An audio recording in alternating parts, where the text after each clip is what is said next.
काय आज ह्या घरामध्ये पहिल्यांदाच देवपूजा केली. खरं तर मला फुलं, हार असं काहीच भेटलं नाही. पण असो, मनातली श्रद्धा महत्त्वाची असा विचार करून मी छान असा दिवा लावून घेतला. त्यानंतर खाली गेले होते थोडंफार सामान आणण्यासाठी, कारण आज जेवणामध्ये काहीतरी खास बेत होता. बघा, तयारी अशी करून झाली आहे, त्यावरून तुम्ही गेस करू शकता आज काय बनवणार आहे. सगळी तयारी करून झाल्यानंतर मात्र शेफने सगळं किचन हातामध्ये घेतलं होतं. मी सांगते म्हणून नाही बरं का, ते प्रत्येक वेळेस ना स्वतःच्या मनाने स्वयंपाक करत असतात आणि त्यांना खूप जास्त आवडते ती गोष्ट करायला. चला, पाव बघून तुमच्या लक्षात आलंच असेल की आज ना मस्त पावभाजीचा बेत आहे. छान अशी भाजी त्यांनी करून घेतली होती आणि त्यानंतर मस्त पाव शेकून घेतले आणि आम्ही दोघांनी मस्त पावभाजी एन्जॉय केली.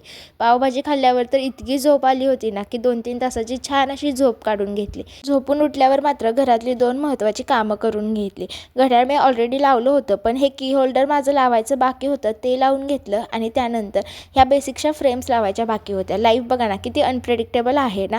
4-5 व्हिडिओपूर्वीच मी हे फ्रेम्स माझ्या जुन्या घरामध्ये लावतानाचा व्हिडिओ पोस्ट केला होता. त्यानंतर भरपूर गॅपने आज पुन्हा ह्या फ्रेम्स नवीन घरामध्ये मी लावून घेतल्या.